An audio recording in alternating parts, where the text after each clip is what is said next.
بسم اللہ الرحمن الرحیم نحمده ونصلی ونسلم علی رسوله الکریم اما بعد فاعوذ باللہ من الشیطان الرجیم بسم اللہ الرحمن الرحیم وَإِذَا جَاءَكَ الَّذِينَ يُؤْمِنُونَ بِآيَاتِنَا فَقُلْ سَلَامٌ عَلَيْكُمْ كَتَبَ رَبُّكُمْ عَلَى نَفْسِهِ الرَّحْمَةَ أَنَّهُ مَنْ عَمِلَ مِنْكُمْ سُوءًا بِجَهَالَةٍ ثُمَّ تَابَ مِنْ بَعْدِهِ وَأَصْلَحَ فَإِنَّ اللَّهَ غَفُورٌ رَحِيمٌ آمنت باللہ صدق اللہ العظیم وبلغنا رسوله النبی الکریم الامین ونحن على ذلك لمن الشاہدین والشاکرین والحمد للہ رب العالمین قال اللہ تبارک وتعالی فی شان حبیبہ مخبرا وآمرا ان اللہ وملائکتہ یصلون علی النبی یا ایہا الذین آمنوا صلوا علیہ وسلموا تسلیما۔ ادب اور محبت کے ساتھ درود پاک پڑھنے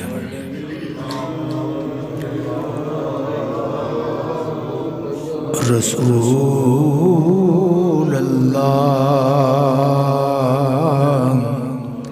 وسلم علیک یا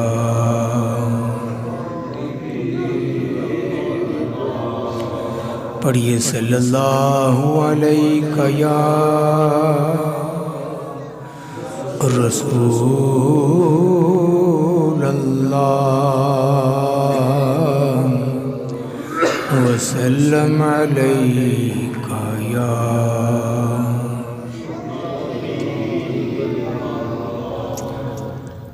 خاک مجھ میں کمال رکھا ہے،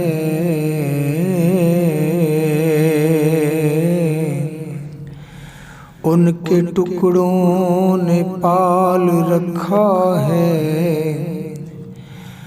اور میرے عیبوں پہ ڈال کر پردہ مجھ کو اچھوں میں ڈال رکھا ہے۔ پڑھیے صلی اللہ علیہ یا رسول اللہ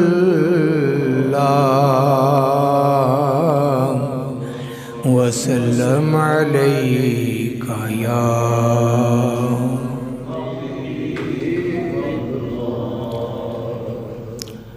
حمد و صلات کے بعد بہت احترام کے لائق حاضرین اور سامعین، دین اسلام کے جو احکامات ہیں ان میں سے ایک خوبصورت حکم ایک مسلمان کا دوسرے مسلمان کو سلام کرنا ہے۔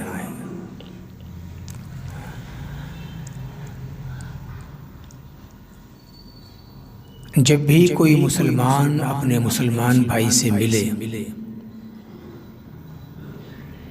تو اس کا یہ حق ہے کہ آپ اسے سلام پیش کریں۔ پھر اس میں ترتیب یہ بتائی گئی کہ اگر کوئی بیٹھا ہے تو آنے والا اس کو سلام کرے، اسی طرح چھوٹا آگے بڑھ کر بڑے کو سلام کرے،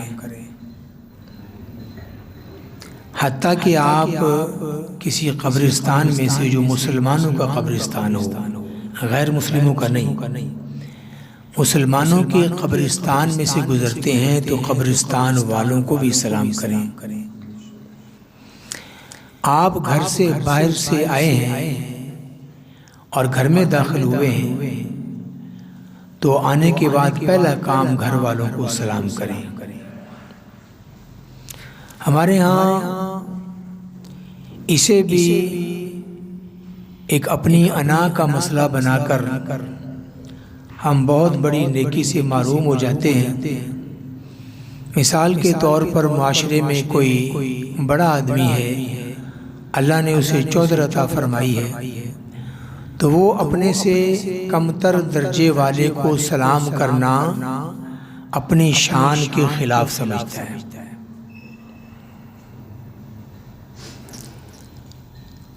اسی طرح اجنبی کو سلام کرنا بھی عموماً ہم اسے گریز کرتے ہیں، جبکہ حکم یہ ہے کہ اجنبی ہو یا واقف ہو، جب بھی آپ سے ان کی ملاقات ہو تو شریعت مطہرہ کا حکم یہ ہے کہ آپ اسے سلام کہیں، اور آگے سننے والے کا بھی یہ ذمہ داری ہے کہ جب وہ سلام سنے تو اس کو بہتر انداز میں جواب دے۔ قرآن مجید فرقان حمید کے اندر رب کائنات کا یہ فرمان ہے وَإِذَا حُيِّيتُم بِتَحِيَّةٍ فَحَيُّوا بِأَحْسَنَ مِنْهَا أَوْ رُدُّوهَا، جب تمہیں سلام کیا جائے تو تم اس کے سلام کا اس سے بہتر جواب دو، اور اگر بہتر جواب نہیں دے پاتے تو کم از کم جتنا سلام اس نے تمہیں کیا ہے تم اتنا ہی لوٹا دو۔ مثال کے طور پر کوئی مسلمان بھائی آپ کے پاس آتا ہے اور آپ کو کہتا ہے السلام علیکم، تو آپ اسے جواب میں کہیں وعلیکم السلام ورحمۃ اللہ وبرکاتہ۔ یہ اس کے سلام کا بہتر جواب ہے، اور اس کا حکم قرآن پاک کے اندر موجود ہے، لہٰذا ہمیں اس بات کو پیش نظر رکھنا چاہیے کہ معاشرے میں چلتے پھرتے جب بھی ہم کسی مسلمان بھائی سے ملیں تو اسے السلام علیکم کہیں۔ حضرات گرامی، کریم آقا علیہ الصلوۃ والسلام اپنے غلاموں کو سلام فرمایا کرتے، حتیٰ کہ آپ بچوں کے پاس جاتے تو بچوں کو سلام کیا کرتے تھے۔ یہ کریم آقا علیہ الصلوۃ والسلام کی عادت مبارکہ، اب اس کے اندر برکتیں کیا ہیں اور اس کے اندر خوبیاں کیا ہیں، بس یہی وہ بات ہے جو ہمیں آج سمجھ لینا ہے۔ یاد رہے کہ جب کوئی مسلمان دوسرے مسلمان بھائی کو سلام کرتا ہے اور پورے خلوص کے ساتھ کرتا ہے، اجنبیت کے ساتھ یا فارمیلٹی کے حوالے سے یا کوئی رسمی طور پر نہیں، بلکہ پورے خلوص اور محبت کے ساتھ اپنے بھائی کو سلام کرتا ہے اور وہ آگے سے جواب دیتا ہے تو اللہ کریم دونوں کی بخشش فرما دیتا ہے۔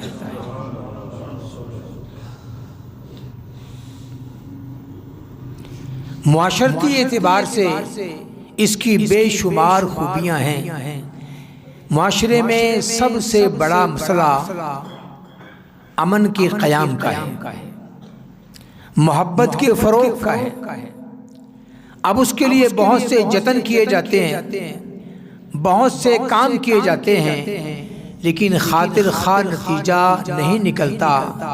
میں سمجھتا ہوں کہ ہمیں اپنے معاشرے کے اندر امن کے قیام کے لیے، محبت کو فروغ دینے کے لیے ہمیں سلام کو رواج دینا چاہیے۔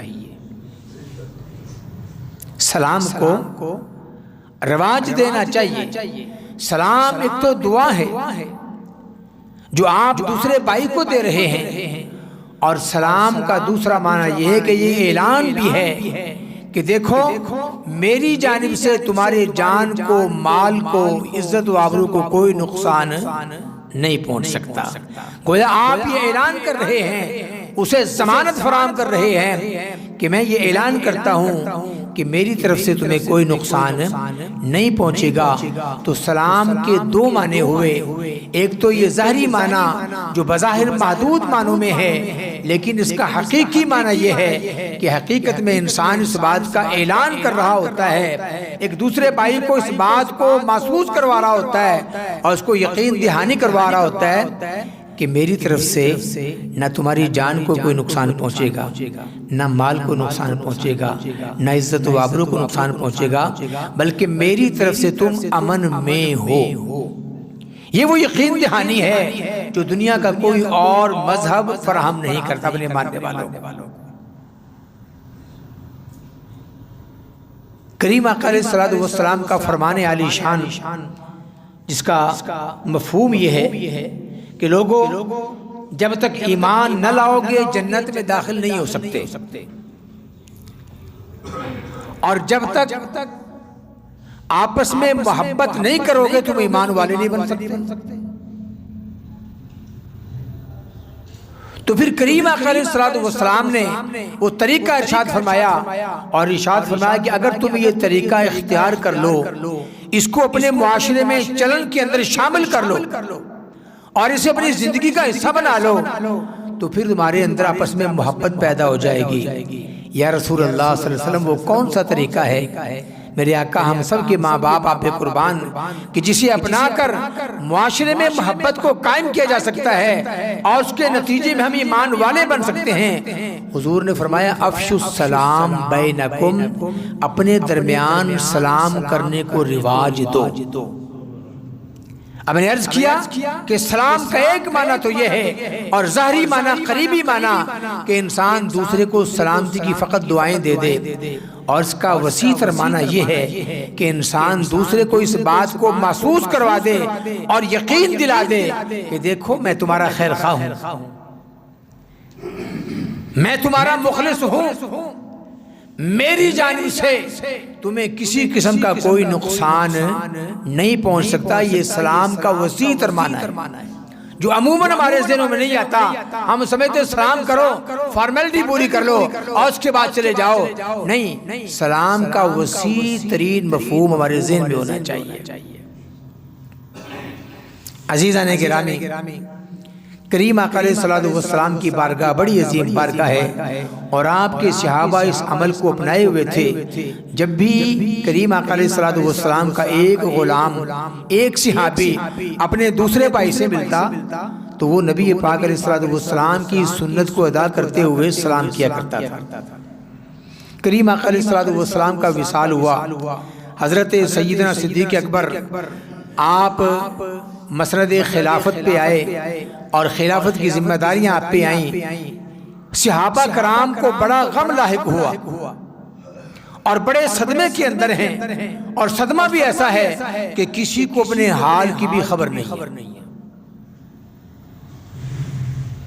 صحابہ بیان کرتے ہیں کہ مدینہ پاک کے اندر سب سے روشن دن اور سب سے خوبصورت دن وہ تھا جب حضور مدینہ میں تشریف لائے تھے، اور یہ وجہ ہے کہ صحابہ بڑے بہترین لباس پہن کے اور ہتھیار سجا کے اور وہ گلیوں کے اندر، محلوں کے اندر جلوس کی شکل میں حضرات گرامی بچے اور بڑے سب یہ پڑھ رہے تھے طلع البدر علینا من ثنیۃ الوداع وجب الشکر علینا ما دعا للہ داعی۔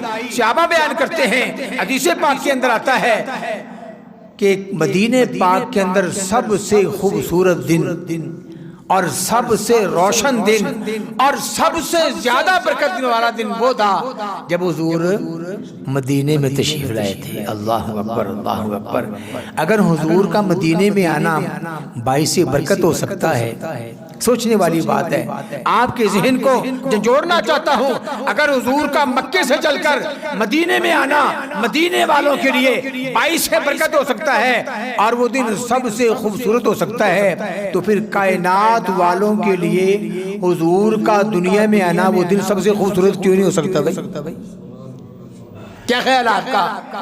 اگر مدینے والوں کے لیے وہ دن سب سے خوبصورت ہو سکتا ہے تو حضرات گرامی ہمارا یہ ایمان ہے کہ جس دن حضور دنیا میں تشریف لائے وہ دن کائنات کا سب سے حسین دن ہے، وہ کائنات کا سب سے خوبصورت دن ہے، اور اسی لیے الحمدللہ اہل محبت اس دن کا بڑا احترام کرتے ہیں، اس دن بڑی خوشیوں کا اہتمام کرتے ہیں، اس لیے کہ اس دن کائنات کا سردار، کائنات کے دولہ، اللہ کے محبوب اس دنیا میں تشریف لائے۔ یہ بات عموماً آپ نے سنی ہوگی، بارہا سنی ہوگی، رب نے بے شمار نعمتیں عطا فرمائی، اتنی نعمتیں ہیں کہ ہم ان کو شمار کرنا چاہیں تو شمار نہیں کر سکتے، لیکن کبھی کسی نعمت کے بارے میں یہ نہیں فرمایا میرے بندے میں نے تجھ پہ احسان کیا ہے۔ اللہ اکبر، یہ کتنا بڑا کرم ہے۔ رب نے فرمایا لوگوں، ایمان والوں سن لو اس بات کو، میں نے ایمان والوں پر احسان کیا کہ انہیں اپنا محبوب عطا فرما دیا۔ لقد من اللہ علی المؤمنین اذ بعث فیہم رسولا۔ حضرات گرامی، تو میں عرض کر رہا تھا کہ مدینہ پاک کے اندر کریم آقا علیہ السلام جب آپ کا وصال ہو گیا اور صحابہ بیان کرتے ہیں حضور کی آمد کا دن مدینے میں وہ سب سے حسین ترین دن تھا، اور جس دن حضور کا وصال ہوا وہ سب سے زیادہ غم والا دن تھا۔ مدینہ پاک کے اندر ایسے لگتا تھا جیسے اندھیرا چھا گیا ہو، آفتاب غروب ہو گیا ہو۔ اللہ اکبر، کسی کو کسی کی خبر نہیں، ہر بندہ غم کے اندر مبتلا ہے، کوئی نہیں پتا کہ میرے پاس کون جا رہا ہے، کون آ رہا ہے۔ اتنی عجیب کیفیت ان پہ طاری ہو گئی۔ حضرت سیدنا فاروق اعظم رضی اللہ تعالیٰ عنہ عثمان غنی کے پاس سے گزرے، انہیں کہا السلام علیکم، السلام علیکم پیش کیا۔ حضرت عثمان غنی کی جانب سے جواب نہیں آیا۔ فاروق اعظم کے دل میں احساس پیدا ہوا شاید مجھ سے کوئی غلطی ہو گئی ہے، میرا بھائی مجھ سے ناراض ہو گیا ہے، اس لیے میرے سلام کا جواب نہیں دیا۔ اللہ اکبر، بھائیو اگر کوئی شکایت پیدا ہو جائے، اگر کوئی خیال ذہن میں آئے، اگر کوئی غلط فہمی ہو جائے، کنفیوژن ہو جائے، اسے فوراً دور کر لیا کرو ورنہ بڑی دوریاں پیدا ہو جائیں۔ ہو سکتا ہے اس کا معاملہ کچھ اور، ہم کچھ اور سمجھ رہے ہوں، تو فوری طور پہ اس کے سد باب کے لیے کس کے پاس پہنچے؟ حضرت سیدنا صدیق اکبر رضی اللہ تعالیٰ عنہ، اور جا کر گزارش کی اے امیر المومنین، لگتا ہے میرا بھائی مجھ سے ناراض ہو گیا، مجھے نہیں معلوم کہ میں نے ان کی شان کے اندر کوئی گستاخی کی ہو یا ان کو کچھ ایسا ویسا کہا ہو جس سے وہ ناراض ہو گئے ہوں۔ کہا تمہیں یہ کیسے محسوس ہوا کہ تمہارا بھائی تم سے ناراض ہے؟ اللہ اکبر، فرمایا عرض کیا امیر المومنین میں نے اپنے بھائی کو سلام کیا ہے لیکن انہوں نے میرے سلام کا جواب نہیں دیا، مجھے لگتا ہے میرا بھائی مجھ سے ناراض ہے۔ کہا چلو دونوں عثمان کے پاس چلتے ہیں، صورتحال کا پتہ چلاتے ہیں، کیا بات ہے، اگر کوئی غلطی ہوئی تو تلافی کی شکل نکالیں گے، معافی تلافی ہو جائے گی، معاملہ ٹھیک ہو جائے گا۔ دونوں کے دونوں پہنچے اور جا کر سلام پیش کیا، اور صدیق اکبر نے پوچھا اے عثمان کیا تم اپنے بھائی عمر سے ناراض ہو؟ عرض کیا امیر المومنین میں اپنے بھائی سے ناراض کیوں ہوں؟ اللہ اکبر، یہ وہ باتیں ہیں جو معاشرے میں عام طور پہ نظر انداز کر دی جاتی ہیں، اور ہم چھوٹی سی بات کو لے کر حضرات گرامی بہت دور تک کے فیصلے کر لیتے ہیں کہ شاید یہ ایسے ہوگا ویسے ہوگا، یہ اپنے کیافے ملانے کے بعد، اپنے اندازے لگانے کے بعد ہم بہت دور تک نکل جاتے ہیں۔ میں عرض کر رہا تھا جب پوچھا گیا تو انہوں نے کہا کہ سچی بات یہ ہے کہ مجھے اپنے بھائی کے اپنے پاس سے گزرنے کا پتہ تک نہیں چلا، اور نہ میں نے ان کے سلام کے جواب کو سن سکا ہوں۔ کہا ایسی کیا بات تھی کہ آپ ان کے سلام کے جواب کو سن نہیں سکے اور آپ سلام کا جواب نہیں دے سکے؟ کہا جی میں تو حضور کے غم میں مبتلا تھا، مجھے تو اپنی بھی خبر نہیں، اپنی بھی ہوش نہیں کہ میں کس مقام پہ ہوں، میں کوئی اور آواز کیسے سن لیتا۔ اللہ اکبر، تو یہ جب عذر پیش کیا تو معاملہ کلیئر ہو گیا۔ حضرات گرامی میں عرض کر رہا تھا سلام وہ خوبصورت دعا ہے، ایک تو دعا ہے اور دوسرے اس میں ایک اعلان ہے، اور وہ اعلان کیا ہے کہ میری طرف سے آپ کو ہر قسم کا تحفظ موجود ہے، تحفظ ملے گا، اور کسی قسم کی کوئی تکلیف میری جانب سے آپ کو نہیں پہنچ سکتی۔ عزیزان گرامی آئیے تھوڑا سا اور آگے بڑھتے ہیں۔ کریم آقا علیہ السلام کی بارگاہ کے اندر کچھ صحابہ بیٹھتے اور وہ کمزور درجے کے تھے، معاشی اعتبار سے، سٹیٹس کے اعتبار سے وہ کمزور تھے۔ مشرکین مکہ آئے اور آنے کے بعد کہنے لگے اے محمد صلی اللہ علیہ وسلم ہم بھی آپ کے پاس بیٹھنا چاہتے ہیں، لیکن یہ لوگ بیٹھے ہوتے ہیں آپ کے پاس تو ہمارے لیے بڑی شرمندگی کی بات ہے کہ یہ کمزور طبقہ ہے، ہم ان کے ساتھ بیٹھیں گے، ہماری بےزتی ہے۔ تو آپ ایسا کریں ان کے لیے کوئی ٹائم مقرر کر لیں، جب ہم آپ کے پاس آئیں تو تب یہ آپ کے پاس نہ بیٹھیں۔ اللہ اکبر، اللہ اکبر۔ کریم آقا علیہ الصلوۃ والسلام جو کریمانہ شان رکھتے ہیں اور محبت کی انتہا ہے آپ کے اندر، اور یہ چاہتے ہیں کہ کائنات کا ایک ایک بندہ جہنم سے بچ کر جنت کا حقدار بن جائے۔ سوچا اگر یہ اس طرح سامنے آ سکتے ہیں اور بلا ہو سکتا ہے تو چلو کوئی راستہ نکال لیا جائے، لیکن اسی دوران میں جبریل امین آ گئے اور قرآن پاک کی آیت لے کے آئے اور یہ فرمایا کہ محبوب جو لوگ آپ کے پاس بیٹھنے والے انہیں اپنے سے دور مت کریں، آپ یہ صبح شام اللہ کو یاد کرتے ہیں، اللہ کی پاکی بیان کرتے ہیں، آپ نے اپنے پاس سے دور نہیں کرنا۔ رہی بات کوئی آپ کے پاس آتا ہے آئے، نہیں آتا نہ آئے، لیکن محبوب جو محبت لے کے آیا ہے آپ انہیں اپنے سے دور نہ کریں، اور جب بھی یہ آپ کے پاس آئیں تو آپ انہیں السلام علیکم کہا کریں۔ کیا کہا کریں؟ السلام علیکم۔ قرآن کا فیصلہ ہے محبوب جب بھی ایمان والے آپ کے پاس آئیں تو آپ انہیں کیا کہیں؟ فَقُلْ سَلَامٌ عَلَيْكُمْ، تم پر سلامتی ہو۔ اللہ اکبر۔ اگرچہ یہ ایک خاص تناظر کے اندر حکم نازل ہوا، لیکن قیامت تک آنے والے مسلمانوں کے لیے اس میں رہنمائی یہ فرما دی گئی کہ حضرات گرامی جب بھی ایمان والا کسی بھی مقام سے، مشرق سے آئے، مغرب سے آئے، شمال سے آئے، جنوب سے آئے، دنیا کے کسی کونے سے آئے، جب بھی حضور کی بارگاہ میں آ کے سلام عرض کرے تو حضور کو اللہ نے حکم کیا دیا؟ محبوب فَقُلْ سَلَامٌ عَلَيْكُمْ، پیارے ان پر سلام پیش کریں۔ اب السلام علیکم کا معنی کیا ہے اور السلام علیکم ہے کیا ہے؟ حضرات گرامی بیسیکلی دعا ہے۔ کیا ہے یہ؟ دعا ہے کہ آپ پر سلامتی ہو۔ اللہ اکبر۔ جب مجھے اور آپ کو کوئی مومن ملتا ہے ہم اس کو السلام علیکم کی دعا دیتے ہیں، اللہ اکبر، اس کی قبولیت کی کوئی سند ہمارے پاس نہیں ہے، وہ کس درجے میں جاتا ہے، لیکن یہ بات یاد رہے جو بات کملی والے کی زبان سے نکلے، جو بات حضور کی زبان سے نکلے، اللہ فرما رہا ہے محبوب فقل سلام علیکم، تو مجھے بتائیں کہ کیا اس کا مقدر ثمر نہیں گیا؟ جو حضور کی بارگاہ میں جائے اور حضور کو سلام پیش کرے اور حضور فرمائے سلام علیکم، سلامتی کا جواب مل جائے، تو حضرات گرامی مجھے بتائیں کہ کیا اس کے پاک ہونے میں اور اس کے کامیاب ہونے میں کوئی شک باقی رہ جاتا ہے؟ یقیناً دنیا کے اندر بھی وہ انسان کامیاب ہو جاتا ہے جسے حضور سلامتی کی دعا دے دیں، اور انشاءاللہ قبر میں بھی کامیاب ہوگا، اور اللہ پاک کی مہربانی سے حشر کے اندر بھی وہ کامیاب ہوگا جسے میرے حضور سلامتی کی دعا عطا فرما دیں۔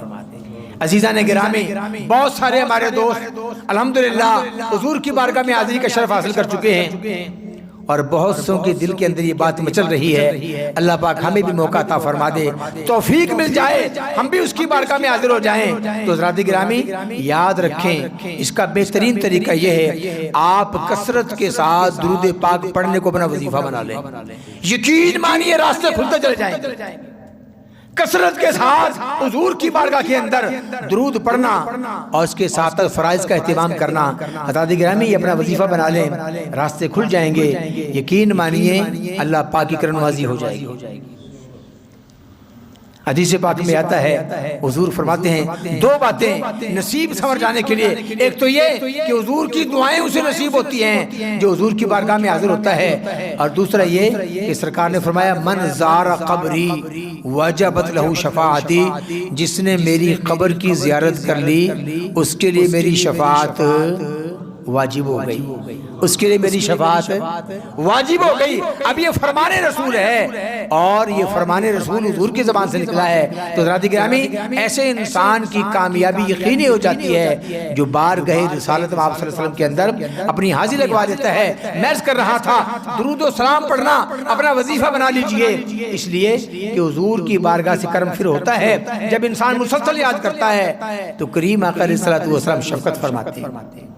روایت میں آتا ہے انسان جب درود پاک پڑھتا ہے نا تو اللہ نے دربار مصطفیٰ کے اندر ایک فرشتے کی ڈیوٹی لگائی ہوئی ہے۔ اب اس فرشتے کی آپ پہنچ دیکھیں، اس کی قوت سماعت دیکھیں، اس کو دیکھنے کا انداز دیکھیں، اس کا نالج دیکھیں، اس کا علم دیکھیں۔ روایت میں آتا ہے مشرق میں کوئی پڑھے، مغرب میں پڑھے، شمال میں پڑھے، جنوب میں پڑھے، رات میں پڑھے، دن میں پڑھے، صبح پڑھے، شام پڑھے، چلتے پھرتے پڑھے یا بیٹھ کر پڑھے، اپنے کام کاج میں بھی لگا ہوا درود پاک بھی پڑھ رہا ہے۔ جو پڑھنے والا پڑھتا ہے یہ فرشتہ اس درود کو سنتا ہے۔ یہ فرشتہ، اب یہاں پہ ہم عقیدے کی بات کریں گے، یہ فرشتہ جو حضور کے دربار کا دربان ہے اس درود پاک کو سنتا ہے، اور سننے کے بعد اسے اتنا بھی علم ہے کہ پڑھنے والے کا نام کیا ہے، اسے اتنا بھی علم ہے کہ پڑھنے والے کے باپ کا نام کیا ہے۔ یہ حضور کی بارگاہ میں سے پیش کرتا ہے، آقا آپ کے فلاں غلام نے جو فلاں بن فلاں ہے، فلاں کا بیٹا ہے، اس نے آپ کو سلام بھیجا ہے، آپ پر درود پڑا ہے۔ اللہ اکبر۔ کریم آقا علیہ السلام اسے اپنے پاس محفوظ کر لیتے ہیں۔ اب تھوڑی سی بات عقل کے ازاویوں کو استعمال کرتے سوچئے گا، اگر دربان کو یہ قوت ہے اور خادم کو اللہ نے ایسی طاقت عطا فرمائی ہے کہ مشرق و مغرب کی آوازیں بھی سنتا ہے، پڑھنے والوں کے نام بھی جانتا ہے، ان کے والد گرامی کو جانتا ہے، تو یہ شان ہے خدمتگاروں کی، سردار کا عالم کیا۔